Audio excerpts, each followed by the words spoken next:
c'est défini l'administration à travers le sous-préfet et puis même l'ensemble de ceux qui travaillent à travers les forêts, beaucoup de structures de l'État qui travaillent, installés dans la zone qui travaillent à la forêt. Et bien sûr, dans les études de dès le début, nous avons sensibilisé les études. Même ici à Baïla, le chef de village est témoin. On a une fois avoir accrochage avec un jeune, il a pris la fuite. Après, on a tenu une réunion chez le chef de village. Le capitaine même s'est déplacé jusqu'au domicile du chef de village pour sensibiliser ces jeunes pêcheurs. Ce jour-là, presque pratiquement tous les pêcheurs inspecteurs. Merci pour le bilan de l'évaluation du PTA 2024. Bon, personnellement, j'ai constaté quelques activités non réalisées, notamment la restauration de la mangrove. Bon, nous, on a peut-être les moyens pour faire ces restaurations, mais il s'est trouvé techniquement, la zone de Baïla est trop... il y a la salinité, la présence forte de la salinité. C'est là, on ne peut pas aujourd'hui, si on prend de Baïla jusqu'à Djibidjon, il y a la fréquentation de la salinité. Donc on ne peut pas venir reboiser pour reboiser. Si vous avez fait le constat, les années passées, les gens avaient reboisé, mais aujourd'hui presque il n'y a rien. Nous on est en train de faire des études avec, par exemple, comme l'Avicenia, pour tester. L'Avicenia, d'abord, des fois il faut faire des pépinières à la masse pour faire des tests. On est en train de faire des études avec aussi le niaouli. Le niaouli, c'est des espèces qui luttent contre la salinité. Parce que, bon, on va faire un projet, par exemple, ici, entre Baïla, le pont faire, par exemple, une bande de niaouli. Tout ça, c'est dans nos projets, pour lutter un peu contre la salinité pour voir. Les moyens sont là, mais les partenaires viennent pour le voir, mais le défaut, c'est la salinité qui fait. Bon, parce que dans notre traitement, on a pu faire un système de zonage. On a appelé tous les chefs de village, même les maires, pour que chaque village, dans son secteur, puisse nous proposer des zones. Maintenant, les villageois ont proposé des zones de reproduction, même le repos biologique. Tout ça, les villageois ont choisi pour ce repos biologique. Maintenant, c'est le règlement intérieur qui reste à valider. Si on valide ce règlement intérieur, tout sera mis sur place. Ok. Je reviens aussi à la manière dont vous dites que la crainte des agents, bien vrai, c'est une chose qui est là. Je suis content de l'exposer. Nous avons eu la chance de lire jusqu'à la fin. Peut-être que je dirais que je suis nouveau par rapport à ce chapitre, mais quand même j'ai senti un bon début pour un environnement que nous cherchons à intéresser la population par rapport à une situation, je dirais, qui dès au début était craignante par rapport à la population sur place. Parce que c'est une population qui avait l'habitude de mener ses activités librement, sans contrainte, et que peut-être la venue aujourd'hui des structures étatiques semblerait peut-être créer une certaine méfiance, au point que j'ai pu remarquer dans les activités non réalisées une faiblesse de la sensibilisation en tant que telle. Quelque part dans le CRD, les activités d'animation du CRDA en tant que tel. Je n'ai pas remarqué ça dans les activités mentionnées. Peut-être nous allons les proposer pour l'année prochaine. Nous pensons que les activités telles que la pisciculture, l'aquaculture de façon générale, donc méritent de mener des activités de sensibilisation telles des conférences, ou bien à travers certaines grandes activités socio-culturelles, de prendre la parole publiquement et de communiquer avec la population. pour que la population puisse s'imprégner du travail que vous êtes en train de faire, qui est un travail très important, remarquable. La deuxième situation, c'est que les collectivités que nous sommes, j'ai d'ailleurs, bien avant peut-être de faire votre connaissance, je vais parler à votre responsable, je ne sais pas s'il est entré quand il est venu, dans mon cadre de concertation. Il est membre de l'AMP, n'est-ce pas? Oui. C'est bon.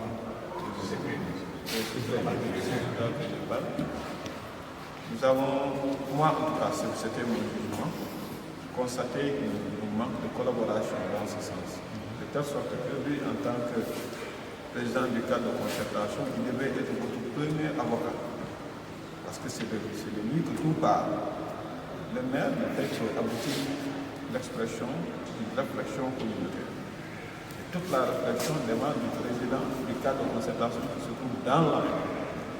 Donc si cette personne n'a pas porté cette question à la mairie, il serait très difficile pour les maires d'agir sur le terrain qui ne comprend pas. Celui qui est censé l'informer, c'est lui là. C'est pourquoi nous allons peut-être prendre, en tout cas, le train en marche pour vous rassurer dans le domaine de l'environnement. La mairie de Suède a été de beaucoup faire. Beaucoup faire. Donc c'est pourquoi, ne serait-ce que pour rassurer les gens, c'est pas parce que peut-être on ne réagit pas ici. J'ai l'habitude de le dire. Vous, en tant que conseiller, membre du CRA, vous devez vous rapprocher de la mairie. C'est votre partenaire numéro 1. Se rapprocher de ces autorités-là. Discuter avec eux. Leur soumettre vos difficultés. Pourquoi pas ne pas vous accompagner, vous appuyer? Ça doit être possible. Malheureusement, on se rend compte souvent les acteurs ne vont pas vers la formation. C'est ça que nous exhorte le coordinateur en tant que personne morale de la structure à se rapprocher vraiment des autorités locales et puis puissent les accompagner sur certains aspects.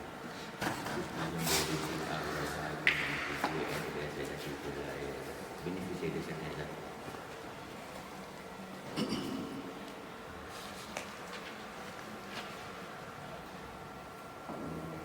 Par rapport aux activités non réalisées d'accord sur ce sujet-là, on va évoquer là-dessus. Je pense que globalement, ce sont ces observations que j'avais.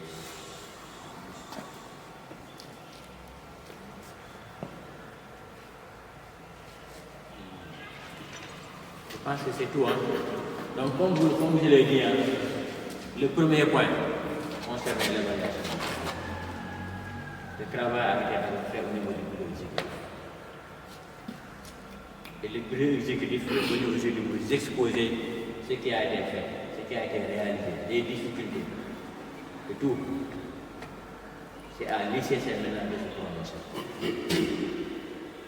Et chacun va y prendre la parole pour dire qu'est-ce qu'il pense de ça.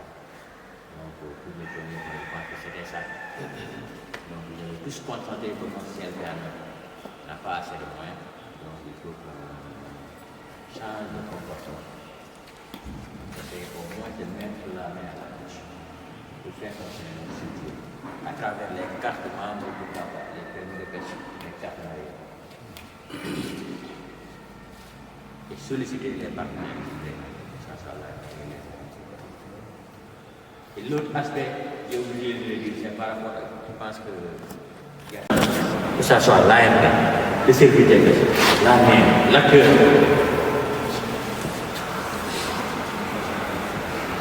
Le consommateur, tout le monde, tous les éléments de par la personne personnalisée.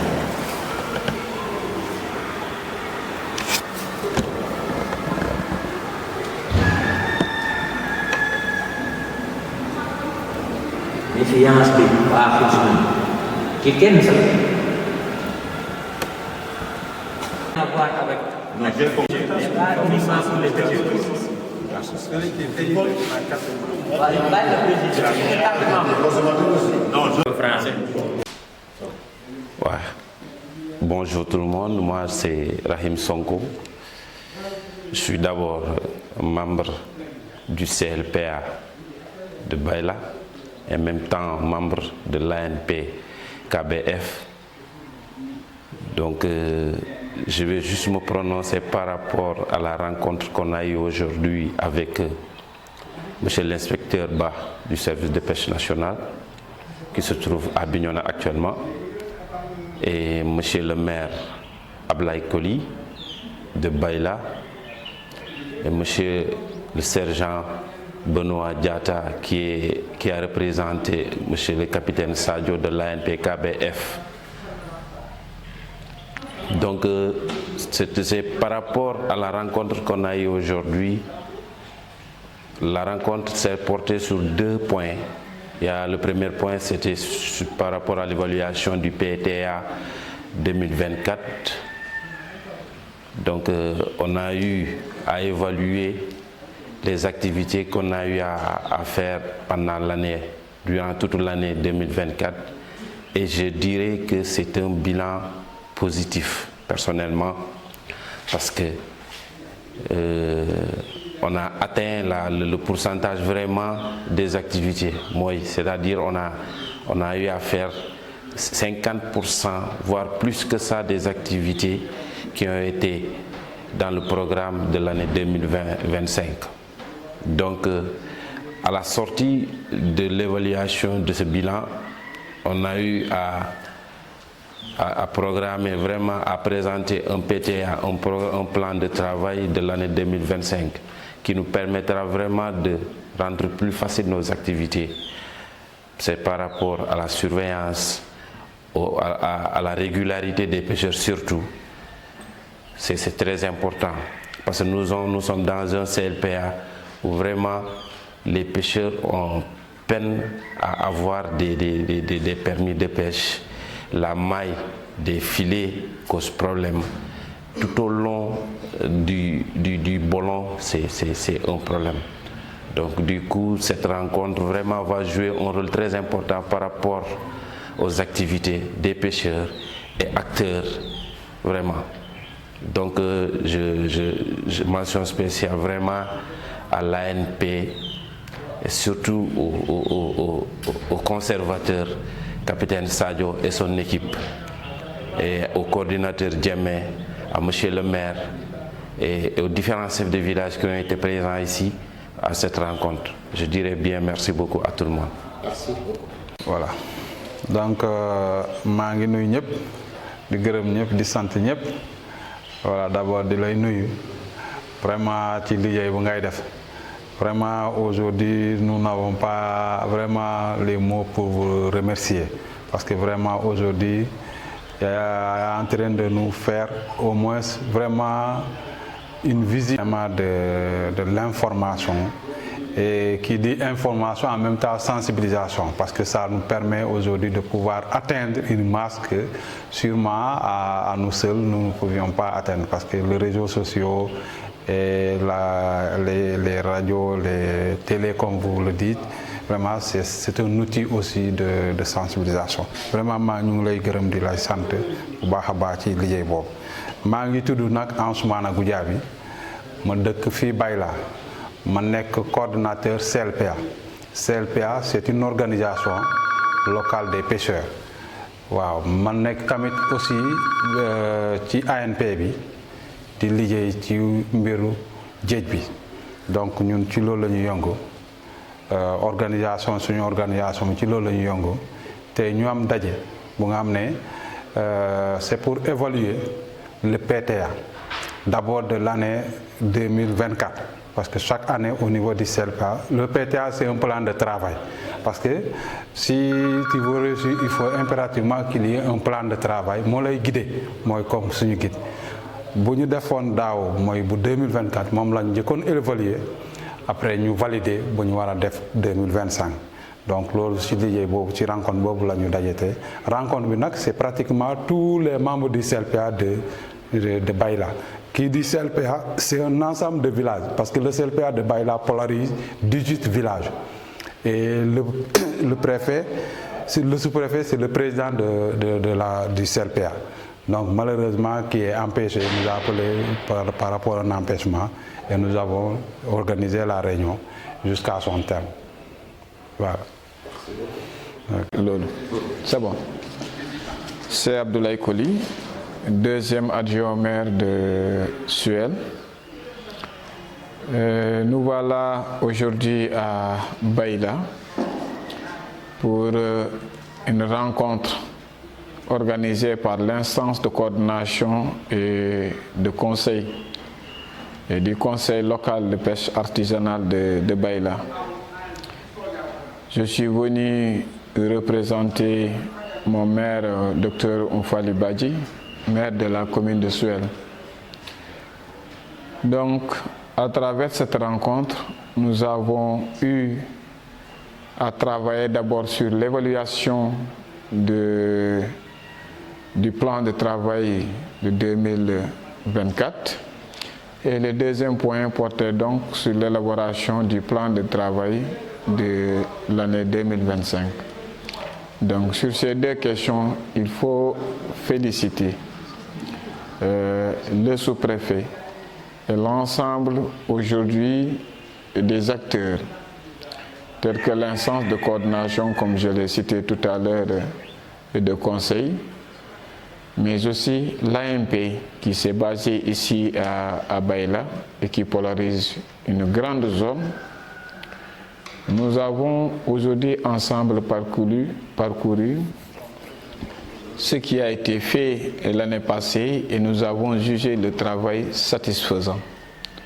Ce qui n'a pas manqué peut-être de soulever quelques questions relatives à la sensibilisation, mais aussi à la réticence d'une bonne partie de la population par rapport aux exigences donc du projet de façon globale, parce qu'il est question d'environnement, il est question d'intervenir dans un domaine d'aquaculture qui interpelle donc l'ensemble des autorités administratives que nous sommes. Donc c'est pourquoi dans la perspective 2025 tel que pris en charge dans le plan de travail 2025, toutes ces questions ont été longuement débattues et insérées dans le plan de 2025. Et nous espérons que cette fois-ci, nous aurons des résultats par rapport aux difficultés rencontrées qui sont souvent liées à des problèmes de manque de moyens financiers, mais aussi de manque d'intervention de toutes les autorités que nous sommes dans le même secteur. Et nous pensons que avec l'évaluation que nous avons partagée aujourd'hui, nous avons jugé nécessaire d'augmenter la communication entre nous, mais surtout la collaboration entre l'ensemble des acteurs donc, qui interviennent dans le domaine, je dirais, maritime.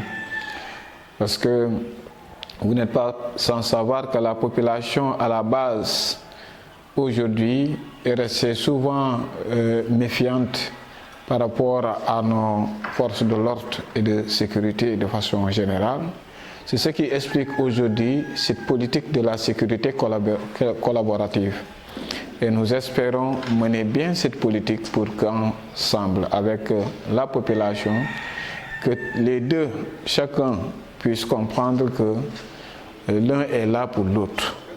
Et c'est dans cette perspective que nous espérons que les pêcheurs et les mareyeurs finiront par véritablement comprendre le projet et être les plus grands facilitateurs, parce que cela leur revient aujourd'hui de tirer les principes, en tout cas les bénéfices de ce projet. Je vous remercie. La rencontre d'aujourd'hui, c'était une rencontre de l'instance de coordination et de conseil du CLPA de Baïla. Pour la rencontre d'aujourd'hui, on a s'appuyé sur 2 points. 2 points étaient à l'ordre du jour, comme on l'a dit. Le premier point, ça consistait à évaluer le plan de travail de 2024. Et le second point, valider le plan de travail de 2025. Alors, donc pour le plan de travail de 2024, donc, il y a pas mal d'activités qui ont été réalisées avec les acteurs. C'est principalement des activités de surveillance participative, des activités de formation, des activités de sensibilisation. C'est généralement ces activités qui ont été réalisées. Donc aussi, on a constaté que les moyens au niveau du CLPA ne sont pas suffisants. Raison pour laquelle on n'a pas eu à dérouler l'ensemble du PDA. Donc on a un problème de moyens au niveau du CLPA. Et les moyens aussi, comme on l'a dit, donc ça provient du paiement des permis de pêche. Donc, quand les pêcheurs ne payent pas de permis, donc ça se répercute au niveau de la CLPA. Donc quand il y a peu de pêcheurs qui payent le permis au niveau de Baïla, donc il y aura peu de moyens pour le CLPA. Et les activités identifiées ne pourront pas évidemment être réalisées. Donc on ne peut pas tout le temps dépendre sur les partenaires pour mettre en œuvre nos activités, alors que nous-mêmes, au niveau local, on peut s'organiser en payant le permis pour mettre en œuvre les activités retenues. Ça, c'est le premier problème. L'autre aspect que je voudrais souligner, c'est par rapport vraiment à la sensibilisation. Il y en a qui disent qu'ils n'ont pas été sensibilisés. Ça, quand même, je dis non. On a assez sensibilisé. On a assez sensibilisé. D'ailleurs, au niveau de Baïla, il y a un poste de l'ANP qui est là. Ils ont cet avantage-là. Donc, les agents de l'ANP sont tout le temps sur le terrain pour sensibiliser les acteurs aux bonnes pratiques de pêche, à payer leur permis de pêche et tant d'autres, à respecter la réglementation surtout. En général, donc, on ne peut pas accepter cela. Dire que la sensibilisation n'a pas été effective, ça, quand même, c'est pas du tout vrai. Donc, c'est pas au niveau de Baïla, il faut le dire comme tel. C'est des cas de refus de paiement de permis de pêche. Un acteur qui connaît bien, qui sait bien qu'il doit payer son permis, s'il ne paye pas, c'est parce qu'il refuse. Et ça, quand même, on va se dire, on ne va pas tolérer ça, on ne va pas laisser passer ça, continuer cette telle pratique. Laisser les pêcheurs payer sans permis de pêche, ça, quand même, on va veiller à ça. Et ça, quand même, j'exhorte les collègues qui sont là, les agents de l'AFP, à vraiment agir en ce sens et sanctionner vraiment les pêcheurs qui ne respectent pas la réglementation. Surtout les pêcheurs qui ne veulent pas payer les permis. Ça, quand même, moi, personnellement, j'effectuerai des sorties au niveau de Baïla pour constater ces cas-là et pour sanctionner vraiment les pêcheurs qui refusent de payer les permis. Et par rapport au deuxième point, ça consistait à valider le plan de travail de 2025. Donc, après avoir évalué le plan de travail 2024, on a mis en place un nouveau plan de travail. C'est ce plan de travail qu'il fallait valider au niveau de l'instance de coordination du conseil. Alors, après, le travail a d'abord été effectué au niveau du bureau exécutif qui a élaboré, identifié les nouvelles activités et intégré au niveau du nouveau PDA. Et l'objectif de ce deuxième point, c'était de le valider. Et ça a été fait avec l'ensemble des parties prenantes.